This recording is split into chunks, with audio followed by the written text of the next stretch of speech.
Fine.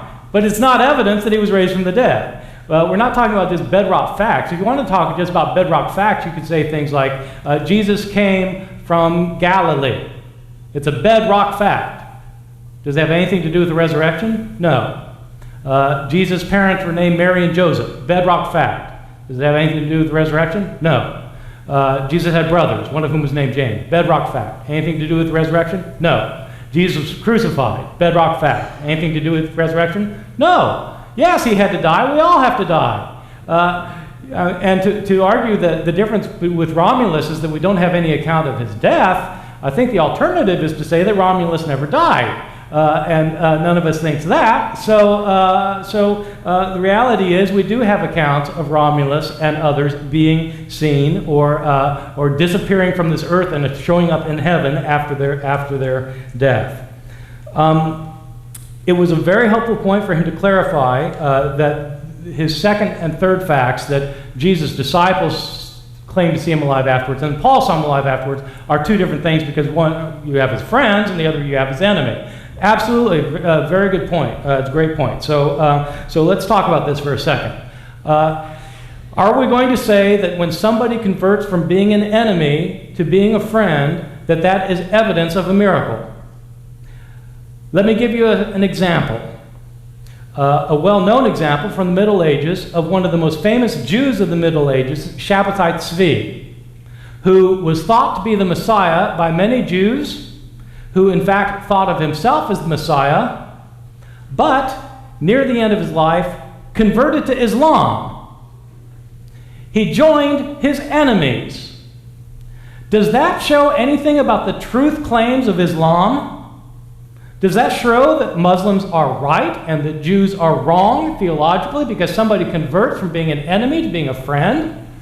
Paul did convert from being an enemy to being a friend. It's not unheard of. In fact, it happens a lot. Mike might point to me as an example.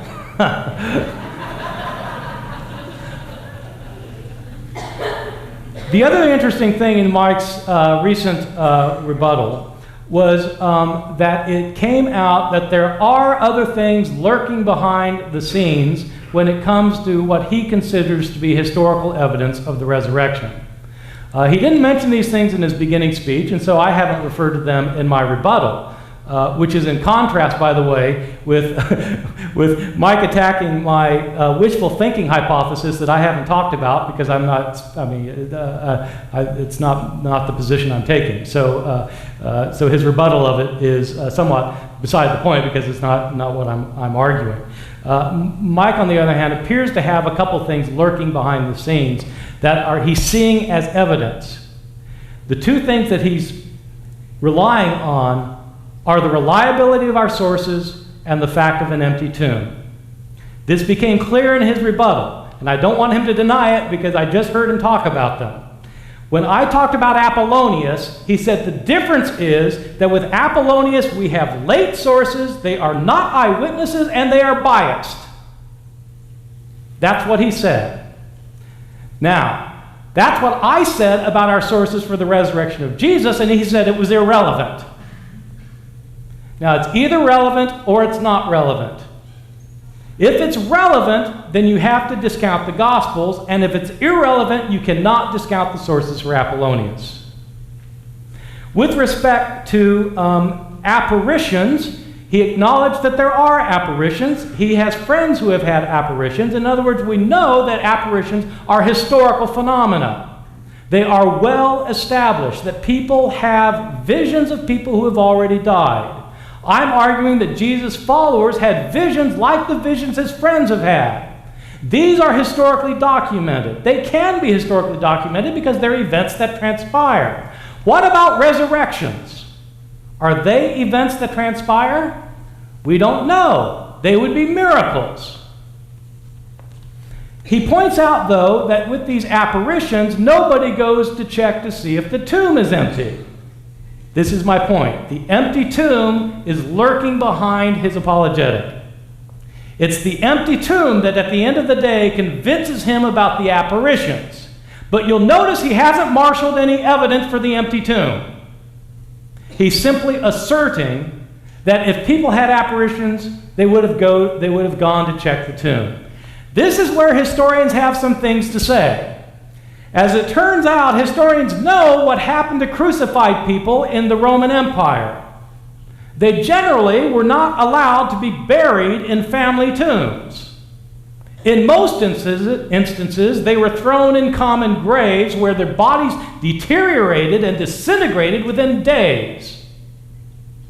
So if he wants to talk about the empty tomb, then we will have some more things to talk about. But if he doesn't want to talk about the empty tomb, then his statement about apparitions is no longer applicable, if you see what I mean.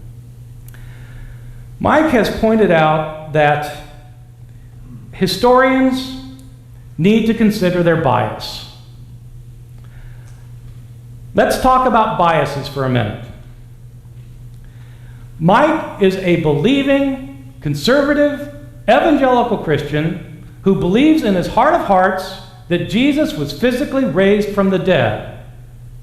He approaches his historical study with that as his firmly held belief. I too once believed that, and I approached my study of the New Testament with the same belief. The results of my scholarship led me to renounce my former beliefs, and I have to say I left the evangelical fold kicking and screaming. I did not go easily. I wanted to hold on to my faith. I tried to hold on to my faith. I did everything I could to hold on to my faith, but I got to a point where I realized that the historical evidence did not support my faith. I did not go with my personal bias. Quite the contrary, I ended up changing my mind despite my bias.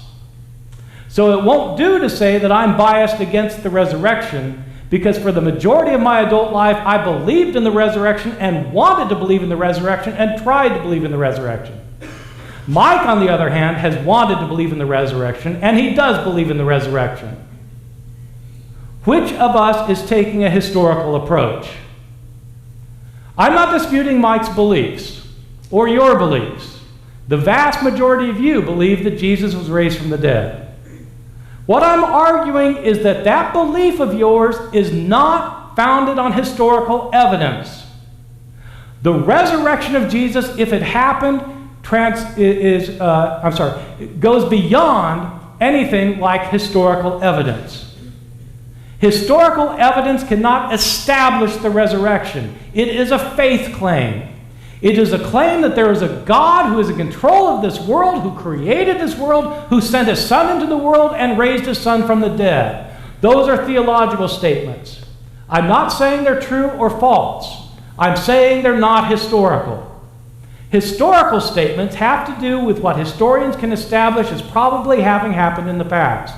Historians can be believing Christians, they can be Jews, they can be Muslims, they can be Buddhists, they can be heathens, they can be apostates, they can be atheists, they can be agnostics, they can be all of the above. But the evidence they adduce has to be available to everybody that I've named, or it's not historical evidence. If it's historical evidence, it's based on presuppositions that everybody I've just named can agree on, not people with only one particular theological point of view. If the historical conclusion requires a theological point of view, then it's not a historical conclusion, it's a theological conclusion. Thank you.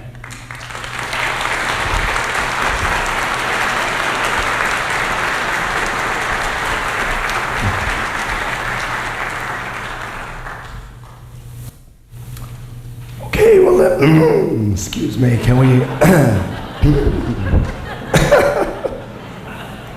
start over on that one?